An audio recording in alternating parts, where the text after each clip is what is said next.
Oh, je me sens oppressée ici. C'est toi qui m'as touché. Non, pas du tout. C'est ici. Oh, il y a une odeur insupportable. J'ai l'impression qu'on nous observe.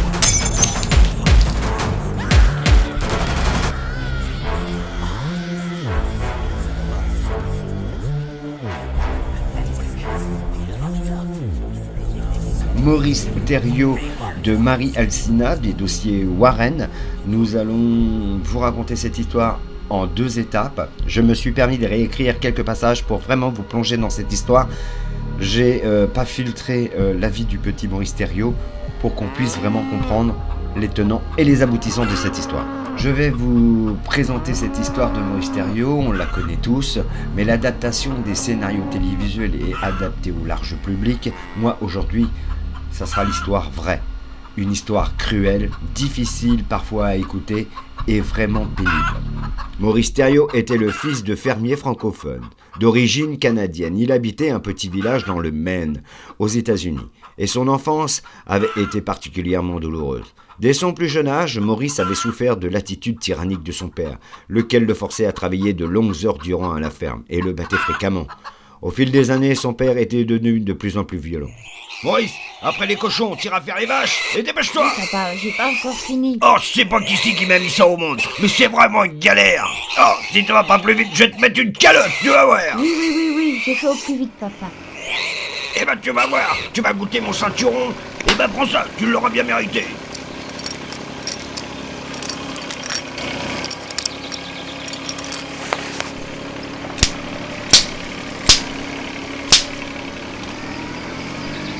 C'était le quotidien de Maurice. Entre maltraitance et humiliation, coups de ceinture et des choses que nous n'aimerions pas connaître et que je n'ose même pas vous raconter. Oh, si je te chope, tu vas prendre une bonne rousse, ça va te détendre. Au fil des années, son père était devenu de plus en plus violent. Et comme il n'en pouvait plus, le petit garçon avait innocemment demandé aux forces du mal de l'aider. J'en peux plus. Je suis à bout. Je préfère mourir. Mon père est un monstre. Ma vie est un enfer. Tu pourrais m'aider à me délivrer de cet endroit. De l'aide, je demande de l'aide. À qui voudra bien m'écouter. Un jour, en rentrant dans la grange, il a surpris son père en train de se livrer à l'impensable avec un animal. Et remarquant brusquement sa présence, l'homme l'avait obligé à le rejoindre. « Tu feras comme moi, et tu feras ce que je te dirai. Monte sur le tabouret. Monte sur le tabouret, comme je te dis, ce sera plus facile. »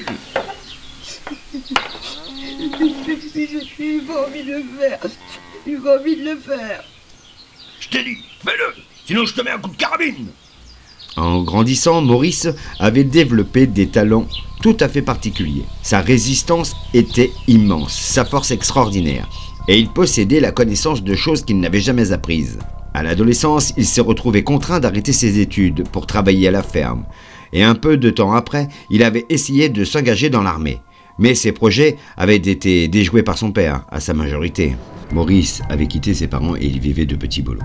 Pendant quelques années, toujours en Nouvelle-Angleterre. Mais en 1975, un nouveau drame était venu bouleverser sa vie. Pour une obscure raison, son père avait tué sa mère d'une balle dans la tête avant de mettre fin à ses jours. Allez, abrège tes souffrances. Tire. C'est bien, tu le fais. En 1985, Maurice était âgé de 51 ans. Il habitait à un petit village de Wakeley dans le Massachusetts, avec sa femme Nancy. Âgée de 43 ans, Nancy était une femme agréable et calme, une rouquine aux cheveux bouclés. Et les gens lui disaient souvent qu'elle ressemblait à Loretta Lynn. Maurice cultivait des tomates, que sa femme et lui-même revendaient ensuite sur le bord de la route, sur un petit étal. Il avait la réputation d'être un homme doux, d'une extrême gentillesse, et qu'il était apprécié de ses voisins, qui l'appelaient affectueusement Frenchy, en souvenir de ses origines malheureuses. Il avait un côté sombre, et quand il se retrouvait seul avec sa famille, parfois son regard changeait brusquement et devenait mauvais. Il les menaçait, les frappait, crachait et parlait constamment de suicide et de meurtre. Nancy et ses enfants n'osent pas se plaindre. ni en parler à quiconque, car Maurice leur avait clairement prévenu « S'il y en a un qui s'avise à parler, qui ose même prononcer les mots qui pourrait éventuellement regretter, je le buterai, je le buterai !» Sa femme aurait voulu s'enfuir, mais elle était traumatisée. Maurice savait qu'il se conduisait mal, mais il ne se sentait pas responsable de ses actes car il était, prétendait-il, qu'il était habité par un esprit maléfique qui le poussait à la violence. Le 24 février 1985, Maurice rendit visite à un médium qui lui conseilla de renoncer à toutes ses armes et de les apporter au poste de police local. Bonjour Maurice. Asseyez-vous, prenez une chaise, installez-vous confortablement.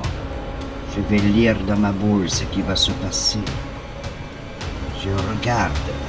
Ma boule me dit que vous avez une vie bien difficile. Il y a quelque chose de sombre. Je vois quelque chose... Je vous conseille de ramener les armes à la police. Et surtout une petite chose, ne revenez jamais ici. Ce jour-là, Nancy l'accompagnait et demanda au chef de la police de ne jamais lui rendre ses armes, même s'il venait les réclamer, sous aucun prétexte. Puis il se lança dans une explication un peu étrange. Si c'est quelqu'un qui me ressemble et qui peut prendre mon apparence et qui vous demande mes armes, surtout ne lui redonnez pas. Ça sera pas moi. Le chef se retient de rire et il enregistra les 2 Winchester et le pistolet sans faire de commentaires. Quelques jours plus tard, Nancy téléphona au poste de police dans un état de panique extrême. Elle affirma avoir peur pour sa vie et celle de ses 3 petits-enfants qui étaient en vacances chez elle. Oui, allô? Shérif du comté, j'écoute? Bonjour, monsieur le shérif, vite, vite. Mon mari est devenu fou. Venez, venez. Vous inquiétez pas, j'arrive pour le raisonner. À tout de suite. N'eut pas besoin d'entendre un mot de plus pour deviner la raison de son tourment.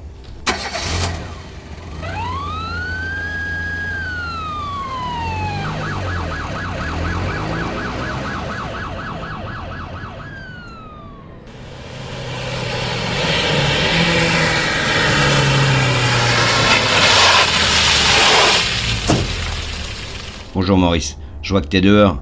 T'as réussi à te calmer? Bon, la prochaine fois, fais attention, j'ai vraiment eu peur. Depuis quelque temps, des rumeurs avaient commencé à se répandre partout. Où Maurice allait, les phénomènes étranges se reproduisaient. Par exemple, dès qu'il rentrait dans un magasin ou un restaurant, tout le monde s'empressait d'en sortir. Comme s'il était atteint d'une maladie contagieuse. 2 semaines plus tôt, il allait au café pour boire sa tasse habituelle de la demi-journée. À ce moment-là, 5 clients qui se retrouvaient dans la pièce s'étaient regardés rapidement, les uns et les autres, et étaient partis. 1 minute plus tard, la porte s'était mise à aller et venir, toute seule, faisant sonner la petite cloche qui signalait les entrées et les sorties.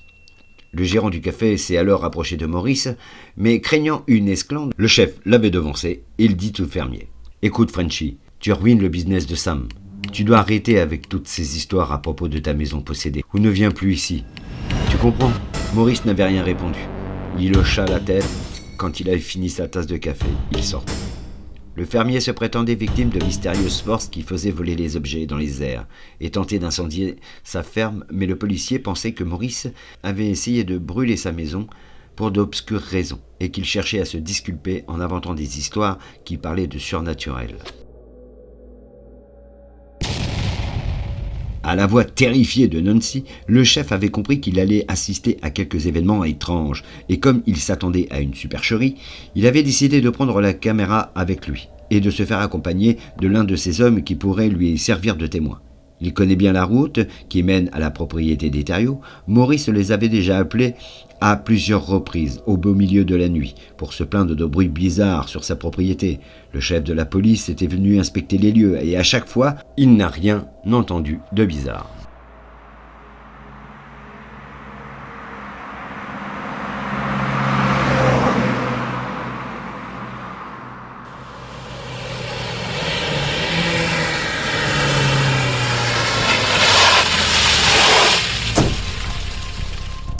Après avoir garé leur voiture dans la cour, les 2 officiers avancent vers l'entrée de la maison. Nancy leur ouvrit aussitôt la porte. Son visage était ravagé par les larmes et elle tremblait violemment. En les regardant, elle pointe son doigt vers la cuisine en disant « Il est là. Maurice était assis sur une chaise immobile et l'air hagard. Du sang avait coulé sur son menton, qui s'accrochait encore à un poil de sa barbe. Le chef lui demanda ce qu'il était arrivé. Maurice n'en savait rien, et sa femme leur désigna silencieusement la porte de la salle de bain qui se trouvait à côté de la cuisine. Les deux hommes se regardèrent, puis ils avancèrent vers la porte, et comme elle semblait coincée, ils durent forcer pour l'ouvrir. Il reste un long moment immobile à l'entrée de cette pièce. C'est quoi ce carnage? J'ai jamais vu un massacre pareil. Mon Dieu, qu'est-ce qui s'est passé ici?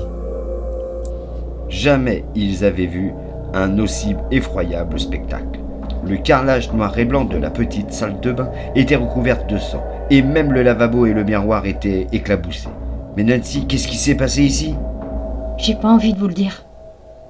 Vous allez penser que je suis folle. Les policiers discutèrent un moment avec elle, tentaient de la raisonner, et Nancy finit par accepter de leur raconter son histoire. Maurice est allé dans la salle de bain après déjeuner, mais quelques minutes plus tard, il revenait pas. Je me suis inquiétée. J'ai frappé à la porte et j'entendais des bruits bizarres. Je craignais pour sa santé. Et la porte n'était pas verrouillée, j'ai fini par entrer.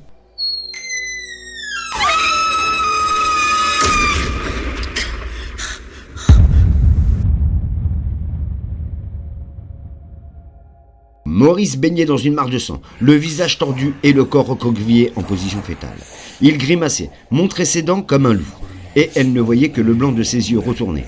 Il murmurait des choses qui ressemblaient à des mots, mais à aucun langage connu, et le sang coulait du coin de sa bouche. Horrifiée, elle l'avait alors attrapé sous le bras, il lui avait semblé peser des tonnes, et elle l'avait traîné dans la cuisine. Comme elle terminait le récit des événements, des deux policiers se retournèrent vers Maurice, et ils constatèrent avec effroi que le sang maintenant coulait de ses yeux, et quelque chose semblait être dessiné dans son dos, apparaissant en relief sous sa chemise. Ils le déshabillèrent rapidement. Ils aperçurent que dans son dos était rempli de longues griffures, qui formaient 2 grandes croix.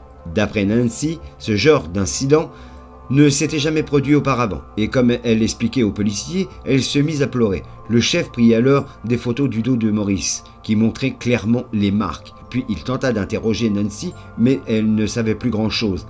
Elle semblait complètement perdue. Elle leur expliqua néanmoins que depuis quelque temps, des choses étranges arrivaient à son mari, qui la terrifiait. Elle savait que le chef ne les avait pas crues quand il avait parlé de bruit, mais maintenant, il les entendait toute la nuit. Quelques jours plus tôt, Maurice se tenait debout dans la cuisine quand brusquement il a été retrouvé projeté à travers la pièce comme si un camion l'avait percuté. Elle ajouta qu'une fois, le visage de son mari changeait et qu'elle ne le reconnaissait même plus. Un jour, elle l'avait vu soulever un tracteur qui devait peser 2 tonnes à main nue. Et la semaine précédente, elle avait assisté à une scène des plus étranges encore, qu'elle ne s'explique toujours pas. Ce jour-là, il faisait froid. À peu près 10 degrés. Sa fille était assise dans le living room et elle regardait la télévision quand soudain Maurice avait enlevé son jean et son tricot de peau avant de se diriger vers la porte d'entrée. Elle lui avait crié qu'il faisait bien trop froid pour sortir comme ça. Il n'avait rien écouté et il était parti dehors, en slip et torse nu. Sa fille avait alors couru dans sa chambre pour prendre un manteau et elle voulait ramener à son beau-père. Mais comme elle est passée devant la porte de la chambre parentale, soudain elle se mit à crier. Maurice était là, assis, tranquille sur le lit, et il mettait ses chaussettes. Il n'avait pas pu revenir sans qu'elle le voie, car elle n'avait pas quitté la porte de ses yeux. Après l'avoir longuement questionné, les 2 policiers en arrivèrent à la conclusion que Nancy était sincère. Elle croyait vraiment ce qu'elle disait. Maurice était toujours là assis sur sa chaise, et il semblait absent. Il n'avait pas réagi quand on lui avait enlevé sa chemise, et ses yeux saignaient toujours. Alors, comme ils ne savaient pas quoi faire, ils décidèrent d'appeler le père Boyer.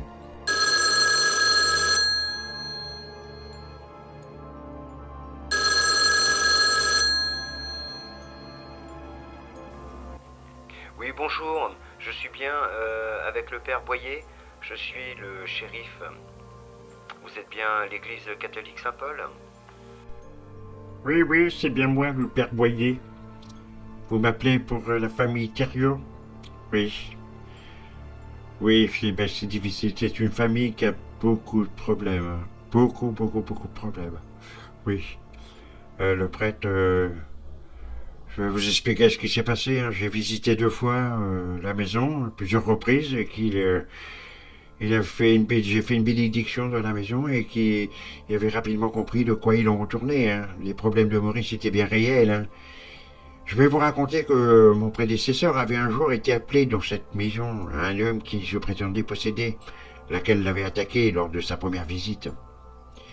Et l'homme avait fini par être maîtrisé, mais le prêtre, vous savez, il n'est mort, hein. Il n'est mort. D'ailleurs, il me semble que c'est lui qui a demandé deux démonologues viennent, Ed et Lorraine Warren, pour enquêter un petit peu sur cette maison, parce que il y a vraiment quelque chose. Hein. Eh bien voilà les amis, la fin de la première partie de Maurice Thériault. J'espère que cette histoire vous aura plu dans la façon de plaire, c'est dans la façon de narrer cette histoire, puisqu'il n'y a rien de plaisant dans vivre le cauchemar, puisque c'est une histoire cauchemardesque pour cette famille. On aurait beaucoup à dire, il y a beaucoup de choses qui m'interrogent, je me pose plein de questions. Maintenant nous allons voir sur la deuxième partie des éclaircissements au niveau des explications avec les Warren. Voilà, j'espère que ça vous a plu et je vous souhaite une excellente journée ou une bonne soirée, tout dépend à quelle heure vous regardez cette vidéo. Je vous dis à la prochaine, n'oubliez pas la deuxième partie, elle sortira bientôt. Et puis, kiss les amis.